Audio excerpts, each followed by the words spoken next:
आज हम कक्षा छठी वसंत भाग 1 का पाठ 2 बचपन पढ़ेंगे। ठीक है।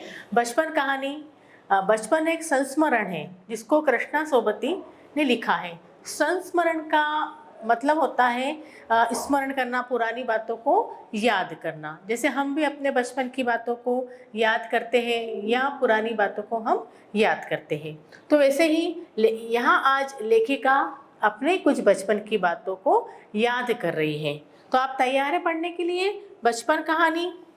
हम सबका बचपन बहुत ही अच्छे से बीतता है। आप लोग अभी बच्चे हो तो मस्ती करना, पढ़ाई करना, खाना पीना, आइसक्रीम खाना, उछल कूद, ये सारी चीज़ें बचपन में आती हैं और सभी को अपना बचपन याद रहता है।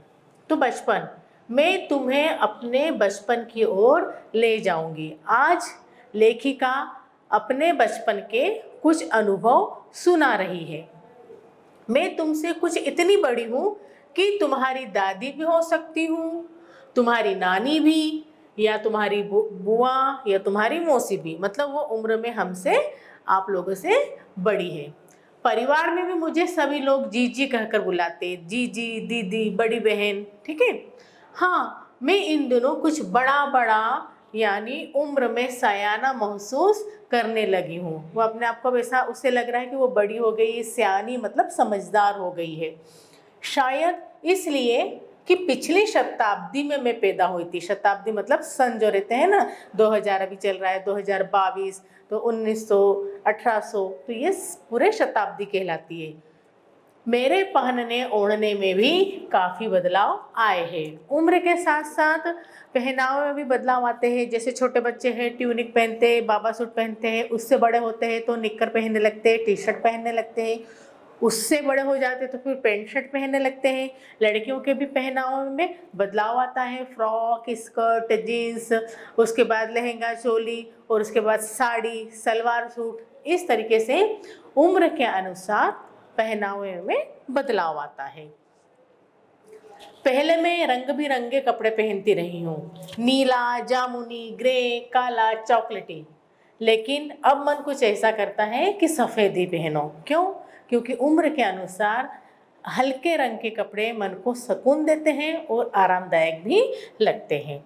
गहरे नहीं, हल्के रंग। मैंने पिछले दशकों में तरह तरह की पोशाकें पहनी हैं। बचपन में तो हम सब तरह तरह की पोशाकें पहनते हैं, है ना। उसके बाद फिर उन पोशाकों में चेंज होते होते महिलाएं जो हैं सूट या साड़ी ही पहनने लगती हैं। पहले फ्रॉक, फिर निक्कर वॉकर, फिर स्कर्ट, लहंगे, गरारे, और अब चूड़ीदार और घेरदार कुर्ते। तो उम्र के अनुसार धीरे धीरे पहनावे में भी परिवर्तन होते रहता है। बचपन के कुछ फ्रॉक तो मुझे अब तक याद है। कुछ बचपन के ऐसे कपड़े रहते हैं जो हमें इतने पसंद होते हैं कि चाहे वह फट जाए लेकिन हमें फिर भी वह याद रहते हैं कि मेरे नीले कलर का फ्रॉक बहुत सुंदर था, मुझे बहुत प्रिय था। या किसी लड़के को अपनी जीन्स की पैंट बड़ी पसंद आती है तो वह या तो उसे छोड़ना नहीं चाहते, छोटी हो जाती है तब भी उठा के रखते हैं, और उसकी यादों में वह कपड़े सदैव बने रहते, सदा बने रहते हैं। हल्की नीली और पीली धारी वाला फ्रॉक, गोल कॉलर और बाजू पर गोल कफ, एक हल्के गुलाबी रंग का बारीक चुन्नटों वाला घेरदार फ्रॉक, नीचे गुलाबी रंग की फ्रिल। पहले फ्रिल वाले कपड़े बड़े पहने जाते थे, नीचे फ्रिल लगी हो, यहाँ फ्रिल हो, तो इस टाइप के अलग अलग तरह के कपड़े उसे पहनना पसंद थे।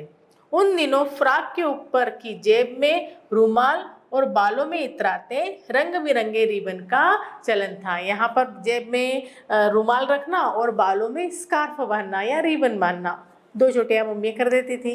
तो पुराने ज़माने की हेयर स्टाइल और पुराने ज़माने के पहनावे के बारे में यहाँ पर लेखिका बता रही है। उसके पास एक लेमन कलर का बड़े प्लेटों वाला गर्म फ्रॉक जिसके नीचे फर टकी थी, एक वो फ्रॉक भी उसे बड़ा याद है। दो ट्यूनिक भी याद है, एक चॉकलेट रंग का और अंदर की कोटी प्याजी, दूसरे ग्रे और उसके साथ सफ़ेद कोटी। उसको अपने बहुत सारे कपड़े आज की उम्र में भी याद है। मुझे अपने मोजे स्टॉकिंग भी याद है। मोजे, जूते मोजे है ना, स्टॉकिंग ऊपर तक पहनने वाले जो रहते हैं, वो भी उसे याद है।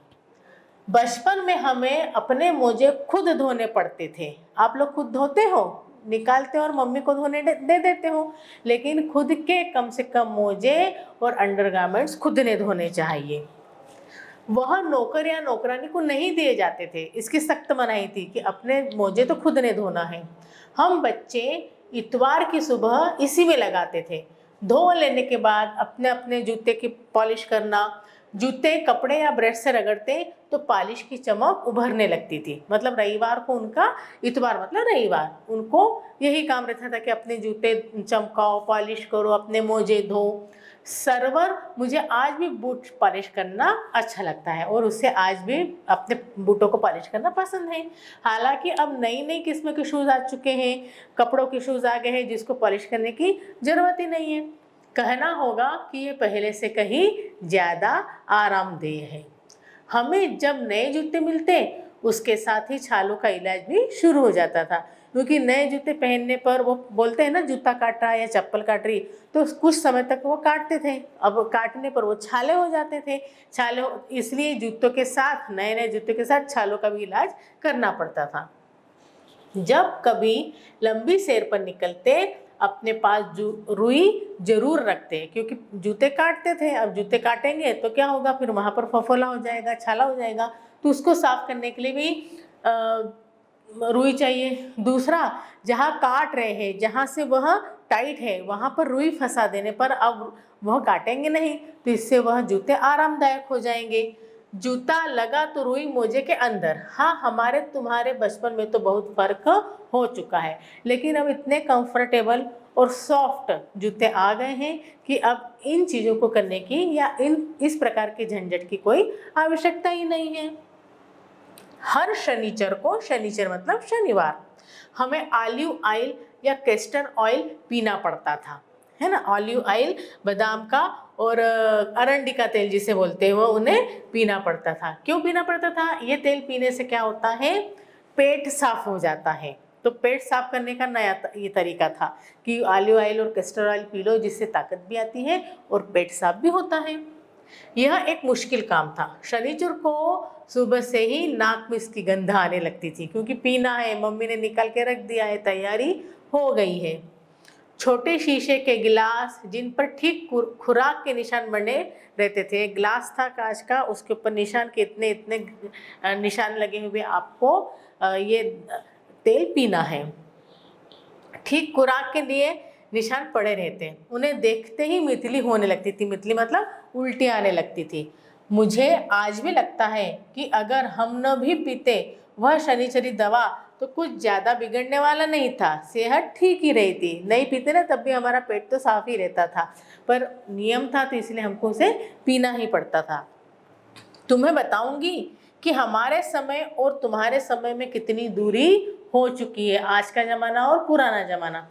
हर कोई अपने पुराने समय की ही बात करता है। आपके मम्मी पापा बोलते होंगे ना, हमारे समय में ऐसा थोड़ी ना होता था, तुम्हारे समय में ऐसा होता है, हमारे समय में ऐसा नहीं होता था। तो ये चलता रहता है। यहाँ तक कि बचपन की दिलचस्पियाँ भी बदल गई है। दिलचस्पियाँ मतलब आपके शौक, आपको क्या पसंद है। जैसे आपके मम्मी पापा के समय पे कोई टीवी मोबाइल तो था नहीं, तो वो इंडोर गेम आउटडोर गेम खेलते थे। बाहर खेलने वाले गुल्ली डंडा है, क्रिकेट है, सितोलिया है, खो खो है, इस तरीके से खेल खेलते थे। लेकिन आजकल के बच्चे सिर्फ टीवी, मोबाइल और कंप्यूटर में ही लगे रहते हैं। तो ज़माना बदल गया है, खेलने के तरीके बदल गए हैं, खाने पीने की आदतें बदल गई हैं। जैसे पहले चिवड़ा खाया जाता था, नमकीन खाया जाता था। मम्मियाँ घर पर बहुत सारे ऐसे पदार्थ बना के रखती थी जो आप घर में खा सकते थे। मुरमुरे हैं जिसको परमल बोलते हैं, चने हैं, सत्तू है। लेकिन आजकल के बच्चे इन्हें खाना पसंद नहीं करते हैं। उन्हें तो बर्गर, पिज़्ज़ा, हॉट डॉग और पता नहीं नूडल्स, कितनी सारी ऐसी चीज़ें हैं जो खाने की आदतों को भी जो खाने की आदतें चेंज हो गई है। तो बच्चों, इस तरीके के फास्ट फूड हमें नहीं खाना चाहिए। आप कोल्ड ड्रिंक्स वगैरह भी देखो तो पहले छाछ, दही, केरी का पना, नींबू पानी, इस तरीके के शरबत पिए जाते थे। लेकिन अब सॉफ्ट ड्रिंक में देखो तो कोको कोला, पेप्सी वगैरह पीते हैं। तो इस तरीके के कोल्ड ड्रिंक्स नहीं पीने चाहिए, वह स्वास्थ्य के लिए खराब होते हैं। हमने इंडोर गेम और हमने आउटडोर गेम खेलना भी बंद कर दिया है, तो जिससे क्या हो गया है, हमारा शरीर भी स्वस्थ नहीं रहता है। तो बच्चों, आप खूब बाहर खेलो, मस्ती करो, दौड़ भाग वाले खेल खेलो, जिससे कि आपका शारीरिक स्वास्थ्य भी अच्छा रहेगा। ठीक है, अब आगे पढ़ते हैं कि लेखिका क्या अपने बचपन की बातें आगे बता रही है। याद रहे, उन दिनों कुछ घरों में ग्रामोफोन थे। ग्रामोफोन जिसको गाना सुनते हैं ना, आपने भी टीवी पर देखा होगा कभी, कैसी गोल सीडी जैसा रहता है, उसके ऊपर एक ऐसा हुक लगा रहता है, उसको चालू करो तो वो गाने बजते हैं। रेडियो और टेलीविज़न नहीं थे। अब तो रेडियो की भी ज़रूरत नहीं है, टीवी की भी ज़रूरत नहीं है, हम तो सारी चीज़ें मोबाइल पर ही देख लेते हैं। हमारे बचपन की कुल्फ़ी आइसक्रीम हो गई है, कचौड़ी समोसा पेटीज में बदल गया है। और अब तो ये तो और पुरानी बात है, लेकिन अब नए में आओ तो कचौरी समोसे की जगह बर्गर, पिज्ज़ा, हॉट डॉग ने ले लिया है, आइसक्रीम, कुल्फ़ी कोन में आ गई है। तो हर चीज़ का रूप बदल चुका है। शहतूत और फालसे और खसखस के शरबत कोक, पेप्सी में बदल गए। पहले शहतूत का शरबत पीते थे, फालसे का शरबत पीते थे, अब कोक और खसखस, कोक और पेप्सी पीने लगे हैं। उन दिनों कोक नहीं, लेमनेड, विमटो मिलती थी। कोक की बोतल, कोको कोला की जगह क्या मिलता था, लेमनेड या विमटो मिलती थी। यह भी एक प्रकार का पेय पदार्थ है। शिमला और नई दिल्ली में बड़े हुए बच्चों को वेगर्स और डेविको रेस्तरां की चॉकलेट और पेस्ट्री मज़ा देने वाली होती थी। जो शिमला और नई दिल्ली में रहते थे ना बच्चे, उनको ये चीज़ें मिल जाती थी, पेस्ट्री वगैरह।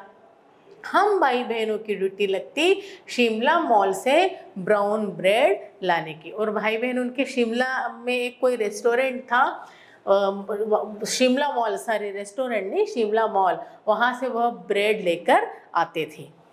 हमारा घर मॉल से ज़्यादा दूर नहीं था, एक छोटी सी चढ़ाई। अब वो शिमला में रहते थे तो ऐसी पहाड़ी वाला इलाका है, तो जरा सा चढ़ो और गिरजा मैदान पहुंच जाते। वहाँ से एक उतराई उतरते, मतलब पहले चढ़ते थे और फिर उतरते थे। और मॉल पर कन्फेक्शनरी काउंटर पर तरह तरह की पेस्ट्री और चॉकलेट की खुशबू मन भावनी। अब जैसे ही वहाँ जाते थे उनको बड़ी खुशबू आने लगती थी चॉकलेट्स की और पेस्ट्री की, तो उनका मन एकदम ललचा जाता था। आज हम भी जाते हैं दुकानों पे, पेस्ट्री की दुकान पे, तो कितनी सारी पेस्ट्रीज, चॉकलेट्स, केक्स रखे रहते, तो हमारा मन कितना ललचाता है, ये ले ले कि ये ले ले, ऐसा होता है ना। हमें हफ्ते में एक बार चॉकलेट खरीदने की छूट थी, हफ्ते में एक बार। और आप लोग कितनी खाते हो? सप्ताह में रोज, है ना। तो रोज चॉकलेट नहीं खानी चाहिए बच्चों। सबसे ज़्यादा मेरे पास ही चॉकलेट टॉफ़ी का स्टॉक रहता, क्योंकि वो खाती नहीं थी, वो जमा करके रखती थी। मैं चॉकलेट लेकर खड़े खड़े कभी न खाती थी। अभी भी कुछ बच्चे ऐसे हैं ना कि खाते नहीं है, रख देते, फिर जब सबकी ख़त्म हो जाती है फिर उसको खाने में मज़ा आता है। घर लौटकर साइड बोर्ड पर रख देती और रात के खाने के बाद बिस्तर में लेटकर बड़े मज़े ले लेकर खाती, जब सब भाई बहनों की चॉकलेट ख़त्म हो जाती थी। शिमला के काफल भी बहुत याद आते हैं। खट्टे मीठे, एक प्रकार का फल, कुछ एकदम लाल, कुछ गुलाबी, रस भरी कसमल। यहाँ पर भी ये सारे एक फल है जो शिमला के आसपास या पहाड़ी इलाकों में पाए जाते हैं। सोचकर ही मुंह में पानी भर आए। जैसे हम यहाँ पर सोचे जामुन है या स्ट्रॉबेरी है, आम है, तो ये कैसे रसीले फल है, इसको याद करके ही मुंह में पानी आ जाता है ना, वैसे ही ये भी कुछ तरह के फल हैं। टेस्ट नट एक और गजब की चीज़, आग पर भुने जाते और फिर छिलके उतार कर मुँह में। चेस्टनट जैसे हमारे यहाँ की मूंगफली या पिस्ता समझ लो, जिसको भूनकर खाते हैं, वहाँ पर चेस्टनट मिलता है। चने जोर गरम और अनारदाने का चूर्ण। चने जोर गरम तो आपने भी खाए होंगे और अनारदाना भी आपने खाया है। चने जोर गरम की पुड़िया जो तब थी वह आज अब भी नज़र आती है। ऐसे कोन बना के उसमें चने वगैरह डाल के, मसाले डाल के देते हैं ना, आज भी हम उसे खाते हैं। पुराने कागजों से बनाई हुई इस पुड़िया में नीरा हाथ का ही कमाल है। गोल घुमा के बनाते थे और सिर्फ उतनी ही गिरती थी जितने कि हमारे दूसरे हाथ में आ जाए। नीचे से तिरछी लपेटते हुए ऊपर से इतनी चौड़ी कि चने आसानी से हथेली पर पहुंच जाए। एक वक्त था जब फिल्म का गाना चना चोर गरम बाबू में लाया मजेदार, आपने सुना ना ये गाना, है ना, चना चोर गरम बाबू, ठीक है। चना चोर गरम उन दिनों स्कूल के हर बच्चों को आता था। कुछ बच्चे पुड़िया पर तेज मसाला बुरकवाते थे। अच्छा, खूब सारा मसाला डाल दो, उनको तीखा पसंद था। पूरा गिरजा मैदान घूमने तक यह पुड़िया चलती, इतने धीरे धीरे से खाते थे और इतना थोड़ा क्वांटिटी भी उसकी ज़्यादा आती थी। एक एक चना पापड़ी मुंह में डालने और कदम उठाने में एक खासी लय लगता थी। एक दाना खाएंगे उसी तरह से हमारे पैर उठेंगे। छुटपन में हमने शिमला रिज पर बहुत मज़े किए हैं। घोड़ों की सवारी की है। शिमला के हर बच्चे को कभी न कभी ये मौका मिल ही जाता था। मतलब घोड़े पर तो कोई ना कोई, ऐसा हुआ ही नहीं कि कोई भी बच्चा घोड़े पर नहीं बैठा है। शिमला का प्रत्येक बच्चा घोड़े पर बैठता था।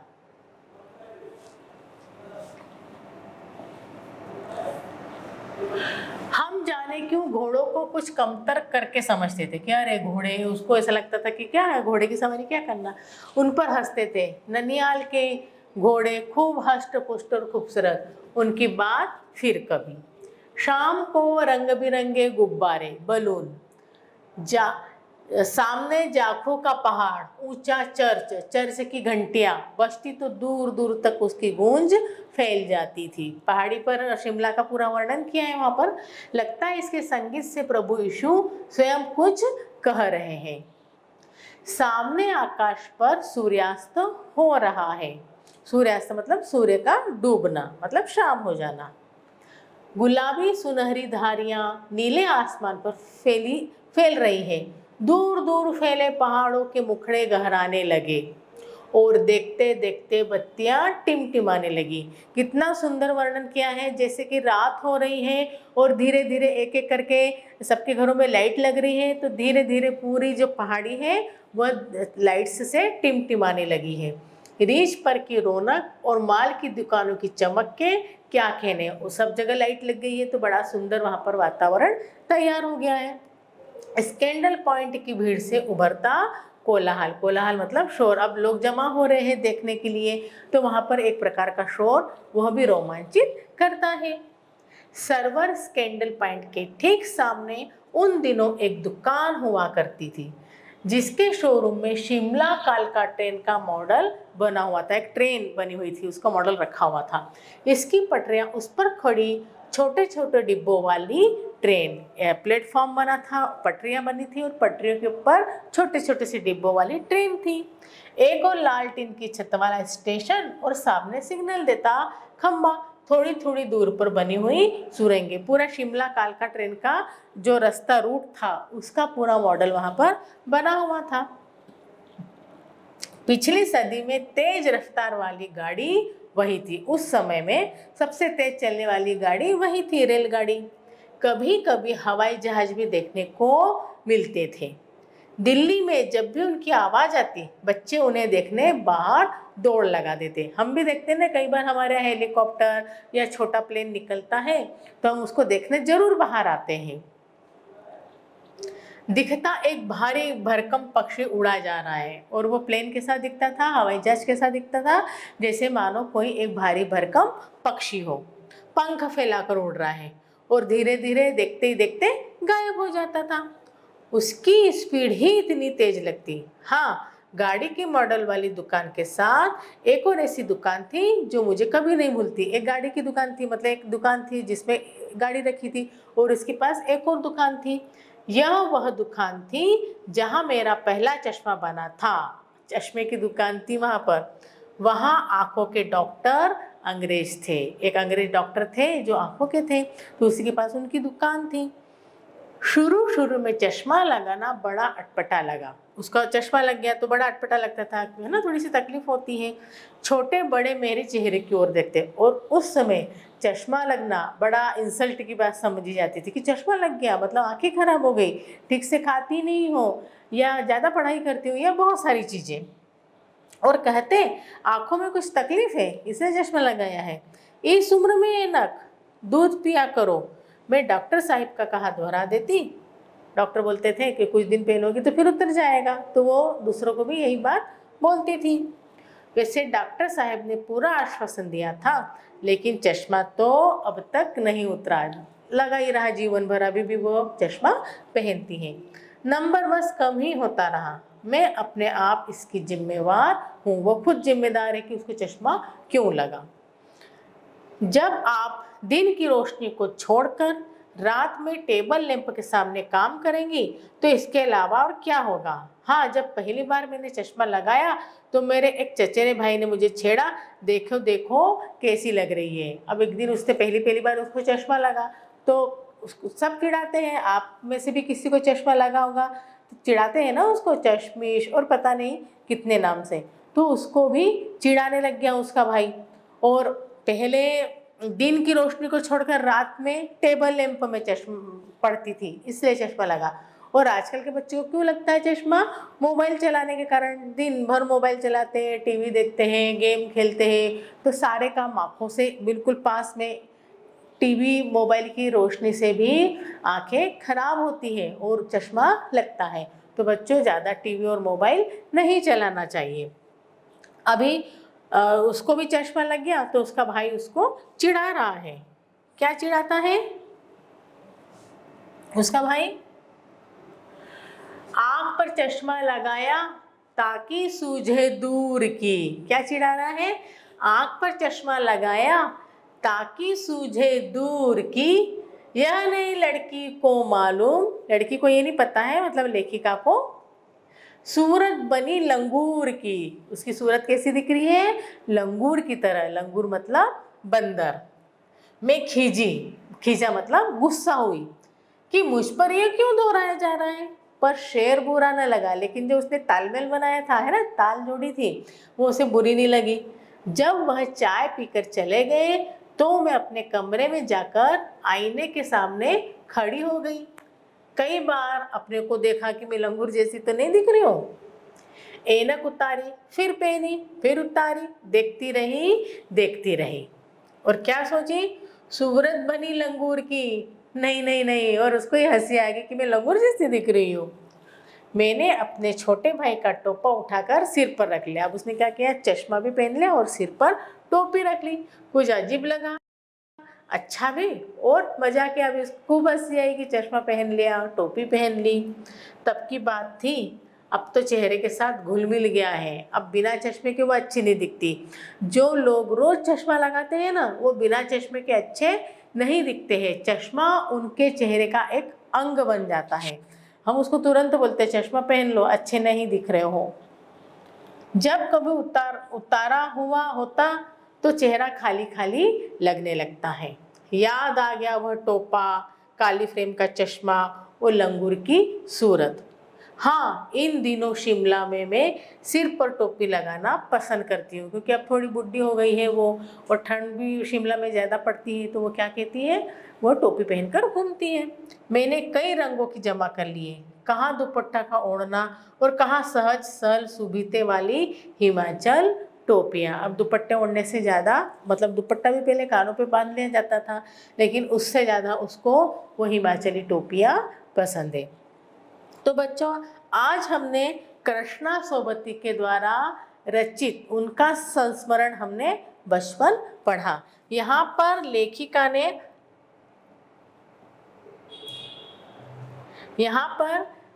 ने अपने बचपन के बारे में बताया है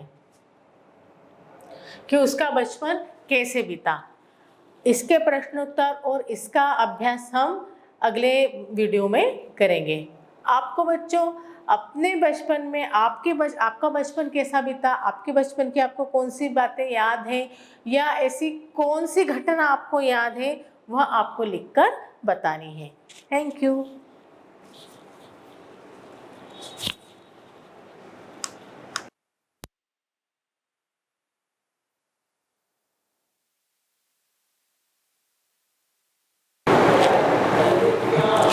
नमस्ते दोस्तों, बीकेजी क्लासेस में आपका स्वागत है। कल हमने बचपन पाठ पढ़ा था। उसमें लेखिका अपने बचपन के बारे में बातचीत करती है कि कैसे उसे बचपन में खेलना घूमना पसंद था और किस तरह से उसको अपने बचपन की सारी बातें याद आ रही थी। जैसे उसे उसके कपड़े याद थे और रविवार को क्या क्या काम उसके घर में होते थे, ये सारी बातें वह बताती थी। और किस तरह उसको शिमला की सड़कों पर घूमना अच्छा लगता था और किस तरह से कोल्ड ड्रिंक्स पीना या चॉकलेट्स पेस्ट्री खाना उसे अच्छा लगता था। किस तरह से वह मीठे पुराने फल खाती थी जैसे शहतूत वगैरह। वो उसे सारी बचपन की बातें याद आ रही थी, कैसे उसे चश्मा लगा और कैसे उसका भाई उसे चिढ़ाता था। आज हम इस पाठ के प्रश्नोत्तर करेंगे, ठीक है। तो पहला पाठ है, लेखिका बचपन में इतवार की सुबह क्या क्या काम करती थी। लेखिका ने अब बताया था कि वो सुबह उठ के रविवार को क्या क्या काम करती थी, आपको याद है। वह बताती थी कि बचपन में इतवार की सुबह लेखिका अपने मोजे धोती थी, फिर जूतों पर पॉलिश करके उसे कपड़े या ब्रश से रगड़कर चमकाती थी, ठीक है। अगला प्रश्न है, तुम्हें बताऊंगी कि हमारे समय और तुम्हारे समय में कितनी दूरी हो चुकी है। इस बात के लिए लेखिका क्या क्या उदाहरण देती है। तो लेखिका अपने समय से आज के समय की दूरी को बताने के लिए निम्नलिखित उदाहरण प्रस्तुत करती है। क्या क्या बताया था उसने कि हम लोग तो पहले छाछ वगैरह पीते थे और लेमन जूस पीते थे, लेकिन अब पेय पदार्थों में चेंज आ गया है, हर चीज़ में परिवर्तन हो गया है। तो तब उन दिनों उसने क्या क्या बताया है, रेडियो और टेलीविज़न की जगह कुछ घरों में ग्रामोफोन होते थे। पहले कुल्फी होती थी, अब आइसक्रीम हो गई है। कचौड़ी समोसा अब पैटीज में बदल गए हैं, बल्कि पिज्ज़ा बर्गर नूडल्स में भी बदल गए हैं ना। फालसे और खसखस के शरबत के स्थान पर कोक और पेप्सी जैसे शीतल पेयों ने ले लिया है। उनके समय में कोक नहीं, लिमिटेड और बिम्टो मिलती थी। अब चीज़ें बदल गई हैं, तो वही वह बता रही है। अब हम तीसरा प्रश्न देखेंगे।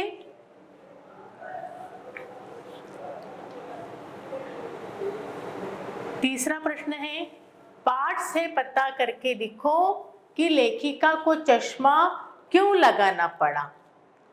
चश्मा लगाने पर उनके चचेरे भाई उन्हें क्या कहकर चिढ़ाते थे। तो लेखिका को रात में टेबल लैंप के सामने बैठकर पढ़ने के कारण नज़र कमजोर हो गई थी। वो रात में क्या करती थी, टेबल लैंप लगाती थी और उसके नीचे कापी किताब रखकर पढ़ती थी। उसका क्या कहना पड़ता था कि दिन की रोशनी में पढ़ना चाहिए, इस वजह से उन्हें चश्मा लगाना पड़ा। उनके चचेरे भाई चश्मा लगाने पर उन्हें छेड़ते हुए कहते थे, आँख पर चश्मा लगाया ताकि सूझे दूर की, यह नहीं लड़की को मालूम सूरत बनी लंगूर की, ठीक है। अब प्रश्न चौथा है, लेखिका अपने बचपन में कौन कौन सी चीजें मजा ले लेकर खाती थी, उनमें से प्रमुख फलों के नाम जोड़कर बताइए। लेखिका बचपन में चॉकलेट को बड़ी मजे से खाती थी। उनको सप्ताह में एक बार चॉकलेट खरीदने की छूट थी। लेखिका चॉकलेट को साइड बोर्ड पर रख देती थी, फिर बिस्तर पर लेटकर मजे से खाती थी। इसके अतिरिक्त कुल्फी, शहतूत, फालसे के शरबत, चॉकलेट, पेस्ट्री तथा फल मजे ले लेकर खाती थी। कुछ प्रमुख फल काफल और चेस्टनट भी था। अब अगला प्रश्न है, लेखिका के बचपन में हवाई जहाज की आवाजें, घुड़सवारी, ग्रामोफोन और शोरूम में शिमला कालका ट्रेन का मॉडल ही आश्चर्यजनक आधुनिक चीजें थीं। आज क्या क्या आश्चर्यजनक आधुनिक चीजें तुम्हें आकर्षित करती हैं, उनके नाम लिखो। उस समय क्या था, हवाई जहाज है, घुड़सवारी है ये सब दौड़ के देखने जाते थे। आज के समय में क्या आश्चर्यजनक चीजें हैं? आश्चर्यजनक चीजें हैं computer, television, internet, mobile, robot, metro train, motor car, bike. और अब तो और भी ज़माना चेंज हो गया है, इससे भी ज़्यादा आकर्षित चीज़ें या आश्चर्य करने वाली चीज़ें हमको दिखाई देती है। ठीक है, अगला प्रश्न है,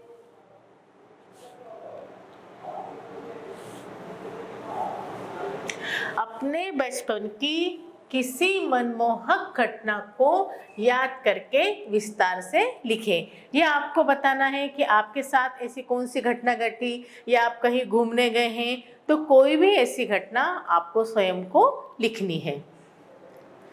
सन 1935 से 40 के लगभग लेखिका को बचपन उसने शिमला में अधिक गुजारा है। उन दिनों के शिमला के विषय में जानने का प्रयास करें। तो लेखिका का बचपन अधिकांश तक कहाँ बीता? शिमला में बीता। उन दिनों शिमला विकसित ही हो रहा था। वहाँ रेस्टोरेंट, मॉल, अच्छी दुकानें आदि खुल गई थी। छोटी छोटी पहाड़ियों से घिरा शहर, चढ़ाई चढ़कर गिरजा मैदान पहुंचना और उतरकर मॉल जाना, ये सब घटनाएं सुखद थी। संध्या के समय धुंधलके में गहराते पहाड़, रिज पर बढ़ती रौनक, मॉल की दुकानों की चमक और स्कैंडल पॉइंट, ये सब शिमला की खूबसूरती को झलक दिखलाते हैं। अगला प्रश्न है, लेखिका ने इस संस्मरण में सर्वर के माध्यम से अपनी बात बताने की कोशिश की है, लेकिन सर्वर का कोई परिचय नहीं दिया है। अनुमान लगाएं कि सर्वर कौन हो सकता है। तो इस संस्मरण में लेखिका ने 2 बार सर्वर का नाम लिया है। सर्वर का नाम लेखिका ने संकेत के रूप में लिया है। इसके अलावा उस व्यक्ति के लिए अन्य संबोधन का प्रयोग नहीं हुआ है। अतः संभव है कि सर्वर कोई पत्रकार या उनका मित्र या लेखक रहा होगा, जिन्हें वह अपनी जीवनी सुना रही है, बचपन की बातें उसको बता रही है। अब अगला प्रश्न है, क्रियाओं से भी भाववाचक संज्ञा बनती है ना, जो भी क्रियाएं हम करते हैं, जैसे मारना से मार, काटना से काट, हारना से हार, सीखना से सीख, पलटना से पलट और हड़पना से हड़प आदि, ये सब भाववाचक संज्ञाएं बनी हैं। तुम भी इस संस्मरण से कुछ क्रियाओं को छांटकर लिखो और उनके भाववाचक संज्ञा बनाओ। तो यहाँ हमने कुछ भाववाचक संज्ञाएं बनाई हैं, क्रिया लिखी है हमने, और यहाँ पर हमने भाववाचक संज्ञा लिखी है कि कौन से भाव बने हैं उससे। तो क्रिया है गूंजना, है ना, आवाज गूंजती है। तो गूंजना से क्या भाव क्या बना है? गूंज। उभार, उभरना, दौड़ना, दौड़, चढ़ना, चढ़ाई, चढ़ाई करते हैं ना हम, गहराना, गहराई, खींचना, खींच, बदलना, बदलाव। ठीक है, आ गया समझ में? अब अगला प्रश्न है, 4 दिन कुछ व्यक्ति 1 लीटर दूध आदि शब्दों के प्रयोग पर ध्यान दो तो पता चलेगा, है ना। 4 दिन, कुछ व्यक्ति, 1 लीटर दूध, ये शब्दों के प्रयोग पर आज हम पढ़ेंगे तो हमने ध्यान दिया कि इसमें 4, कुछ और 1 लीटर शब्द से संख्या या परिमाण का आभास होता है। 4 लीटर दूध मतलब 4 किलो दूध है, तो हमको यहाँ संख्या दिख रही है क्योंकि ये संख्यावाचक विशेषण है। इसमें भी 4 दिन से निश्चित संख्या का बोध होता है। 4 लीटर मतलब 4 ही लीटर, 5 लीटर नहीं। लेकिन मैंने बोला कुछ, है ना, कुछ जामुन उठा लाओ, तो कुछ कितने, 1 2 3 4, कुछ मतलब हमको वहाँ संख्याओं को बोध नहीं है। तो इसमें 4 निश्चित है तो इसलिए निश्चितवाचक संख्या, और निश्चित नहीं है तो वहाँ अनिश्चित संख्यावाचक का बोध होगा। ठीक है, तो जहाँ निश्चित संख्या हो वहाँ निश्चित संख्यावाचक विशेषण होता है, और जहाँ निश्चित संख्या नहीं हो वहाँ अनिश्चित संख्यावाचक शब्द विशेषण का बोध होता है। अभी हम नीचे कुछ वाक्य लिखे हैं, उसमें विशेषण के आपको भेद करने हैं। जैसे मुझे 2 दर्जन केले चाहिए, 2 डजन। अब यहाँ कितने हमको समझ में आ रहा है कि हमको कितने चाहिए हैं, 2 डजन केले चाहिए हैं। कितने चाहिए हैं, यहाँ हमको दिख रहा है 2 डजन। फिर 2 किलो अनाज चाहिए, यहाँ दिखाई दे रहा है 2 किलो अनाज, ठीक है। फिर कुछ बच्चे, अब यहाँ पर कुछ संख्या दिख रही है, 1 2 3 नहीं दिख रही है। यहाँ तो हमको 2 दिख रही है, यहाँ पर भी हमें 2 दिख रही है, लेकिन यहाँ हमको नहीं पता चल रहा है कि कितनी संख्या है। फिर सभी लोग, यहाँ पर भी कुछ पता चल रहा है, 1 लोग 2 लोग 3 लोग नहीं, तो यहाँ पर भी हमको संख्या का पता नहीं चल रहा है। फिर तुम्हारा नाम बहुत सुंदर है, कितना सुंदर नहीं बता सकते हैं ना। तो संख्या दी हुई है, हमने पहले ही पढ़ा कि जहाँ पर निश्चित संख्या दी गई हो, है ना, तो निश्चित संख्या पर निश्चित संख्यावाचक विशेषण और अनिश्चित पर अनिश्चित संख्यावाचक विशेषण कहते हैं। अब यहाँ दे के रखी है 2 डजन, इसलिए वहाँ पर क्या आ गया, निश्चित संख्यावाचक विशेषण। और यहाँ पर कुछ, सभी और बहुत, तो वहाँ पर क्या आएगा, अनिश्चित संख्यावाचक। तो संख्या आ गई, मुझे 2 डजन तो निश्चितवाचक, 2 किलो तो निश्चितवाचक, कुछ बच्चे तो अनिश्चितवाचक, और सभी लोग, यहाँ पर भी संख्या नहीं दी है, सभी तो अनिश्चित, ठीक है। और बाकी जो भी है वहाँ पर भी अनिश्चित संख्यावाचक होती है। अब अगला प्रश्न है, कपड़ों में मेरी दिलचस्पियाँ मेरी मौसी जानती थी।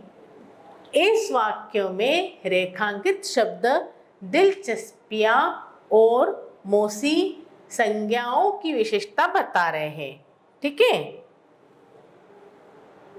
इसको थोड़ा सा, इसलिए ये सार्वनामिक विशेषण है ना, मौसी या दादी, दादी भी हो सकती है। सर्वनाम कभी कभी विशेषण का काम भी करते हैं।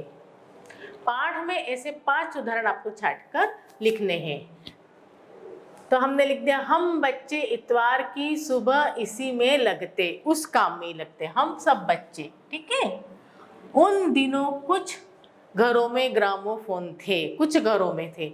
हमारा घर मॉल से ज़्यादा दूर नहीं था, अपने अपने जूते पॉलिश करके चमकाते। यह गाना उन दिनों स्कूल में हर बच्चे को आता था। ये उसके सर्वनाम और विशेषण दोनों हो गए हैं। अब अगला प्रश्न है, अगर तुम्हें अपनी पोशाक बनाने को कहा जाए तो कैसी पोशाक बनाओगे, और पोशाक बनाते समय आप किन किन बातों का ध्यान रखोगे। तो हम पोशाक कैसी बनाएंगे, जो हमको पहनने में सरल हो, जो हमारे लिए आरामदायक हो, ठीक है। तो वही लिखा है, छात्र अपनी कल्पना से अपने डिज़ाइन बनाना है। लड़के कोट पैंट या कुर्ता पैजामा का